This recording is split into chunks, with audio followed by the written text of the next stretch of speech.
これも何かの縁だとよく言いますが、縁というのは巡り合わせです。これは必然ではなく偶然の出会いなのです。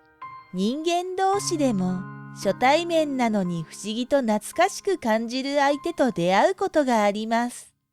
そこには目に見えない縁があり、犬同士にもそうした縁のつながりは存在するようです。今回はそんな強い絆で結ばれた犬同士の心温まる2つの話をお伝えします。アメリカ・アリゾナ州のとある保護施設に引き取られた2匹のピットブルミックスは全く無関係の犬同士でしたが、施設内で出会ってすぐに強い絆を育み、離れられない関係になったといいます。2匹の姿を見たスタッフたちは、時間がかかっても2匹一緒に引き取ってくれる新たな飼い主を求めていましたが、ついにそれが叶ったのです。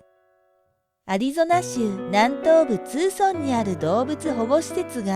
時を同じくして偶然2匹のピットブルミックスを引き取った時、スタッフたちはすぐにその2匹が離れられないほど深い絆を育んでいることに気づきました。スタッフの一人、ミッシェル・フェゲロアさんはこのように話しています。一緒に2匹を収容した瞬間、まるで長年会えなかった友人同士がついに再会したかのように、2匹はピタリと寄り添って離れなくなりました。試しに2匹を引き離しても、互いに迷子になったかのように必死で探し合ったのです。施設側はジュークボックスとアガサと名付けられたこの2匹のピットブルミックスを別々に保護しました。2匹に関連性があるのかどうかは分かりませんでしたが、施設内でのプレイグループ中に2匹はすぐに意気投合しました。それ以来、いつもぴったりと寄り添い合って離れなくなりました。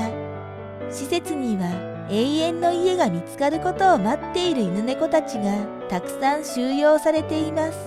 スタッフはそんな犬猫たちを少しでも早くいい飼い主に巡り合えるよう手配しなければなりません。施設側にとって2匹一緒に引き取ってくれる飼い主を探すのは容易ではありませんでした。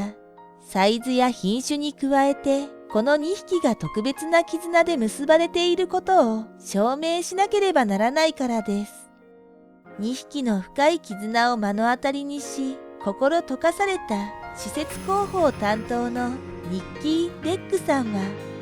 2匹は十分くつろげるスペースを別々に与えられているにもかかわらず、まるでそうすることの方が好きだと言わんばかりに、2匹で小さなベッドを一緒にシェアして眠っているのです。この2匹を引き離すことなどできません。互いになくてはならない存在だということが2匹を見ていてわかります。1匹ずつ養子に出した方が少しでも早く施設から出られることが分かっていても、やっぱり2匹が別々の家へ引き取られるということは耐えられないので、時間がかかっても私たちは2匹一緒に飼ってくれる人を求めていますと話しています。施設に長期間収容されていた間、より一層絆を深めたジュークボックスとアガサ。しかしついに変化が訪れました。ある日、施設スタッフが Facebook で夜にしっかりと抱き合いながら眠る2匹の様子をシェアすると、多くの人がその可愛さに惹かれました。そしてその中にエリンさんとウバルドさんというカップルがいました。アリゾナ州で働くエリンさんと軍人のウバルドさんは少し前まで犬を飼っていましたが、不幸にも亡くなり、とても悲しく虚しい日々を送っていたといいます。愛犬を失い、家は静かすぎるほどになりました。いかに犬が私たちに大きな影響を与えたかがわかります。と、このように話すウバルドさんとエリンさんは、Facebook でジュークボックスとアガサの姿を見て以来、2匹を引き取ることを考えました。そして施設で初めて会った時、2人はやはり2匹は離れられない存在同士だということを悟り、予定通り一緒に家に連れ帰りました。ついに自由と永遠の家を手に入れることができた2匹の喜びようは明白でした。ちぎれるぐらいに尻尾を振って家の中や裏庭を駆け回っている2匹の姿を見て、エリンさんとウバルドさんも大きな喜びを感じたといいます。この2匹は私たち人間に無条件の愛を学ばせてくれていると思います。2匹が過去にどのような経験をして施設へと預けられたのかは分かりませんが、これからは私たちが大切に世話をしていきます。と2人は話しています。ジュークボックスとアガサの出会いはもちろん、エリンさんとウバルドさんという素敵な飼い主さんとの出会いにもきっと縁があったのでしょう。深い絆で結ばれたジュークボックスとアガサがこれからも一緒に過ごせることは2匹にとって一番の幸せですね。また続いてお伝えする2匹の犬も出会ってすぐに意気投合し、兄弟のように何をするのも一緒で離れられないほど大の仲良しになりました。アメリカニュージャージー州ノースジャージーのホーパットコンに住むジル・ロジャーズさんが飼っているピットブルのローマン8歳とスパンキー6歳は出会った瞬間に絆を育み合いました。ローマンを飼っていたジルさん一家へやってきたスパンキーはあっという間にローマンを兄貴分として慕うようになり、それ以来2匹は何をするのも一緒の大親友になりました。ジルさんによると、ローマンは普段はとても元気いっぱいの行動的な性格で、水泳や頭を使うちょっとしたいたずらが大好きな賢い犬なのだそうです。一方スパンキーはというと、毛布に包まるのが大好きで抱っこされるのも大好きという甘えん坊な一面がある一方で、男の子らしい性格を持っているそうです。そんな2匹はいつもふざけ合って遊んでいましたが、ある日ローマンの体調に変化が現れました。ローマンは耳の感染症にかかり、獣医院で診察を受けたところ自血腫と診断され、手術が必要なことが分かったのです。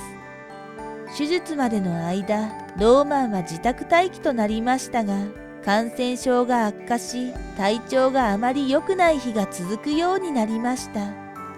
ジルさん曰く、耳の痛みを抱えながら不快さと惨めさに耐えていたのでしょう。ほとんど横たわってじっとしていることが多くなったようです。はじめはローマンの体調に気づかなかった様子だったスパンキーでしたが、やがて一緒に遊ぼうとしないローマンをいたわるような優しい仕草を見せるようになりました。この日一家は仕事で一日中留守になるため、リングカメラを通して2匹の様子を確認しようとカメラをセットして外出しました。そして帰宅後、ジルさんが録画されたリングカメラの映像を見てみると、スパンキーがローマンに機転を利かせた気遣いをしている姿が映し出されていました。リビングルームにじっと横たわるローマンのために、スパンキーは少し離れた場所にあった犬用ベッドを引っ張ってローマンのそばに持ってくると、おそらくローマンにベッドで眠るよう促したのでしょう。次の映像では2匹仲良くベッドの上で眠る姿が記録されていました。この様子を見たジルさんは感動し、 SNS に動画をシェアしました。病気の親友を優しくいたわる犬の姿は多くの人の心をほっこりさせたようです。現在ローマンの手術は無事に終わり、順調に回復に向かっているとのことです。病気になり元気をなくしたローマンにそっとベッドを運ぶスパンキーの相手をいたわる行動は、仲間を思いやる優しさが伝わりますね。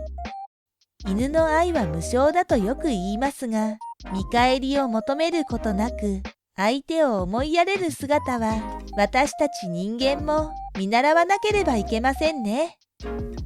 最後までご視聴いただきありがとうございました。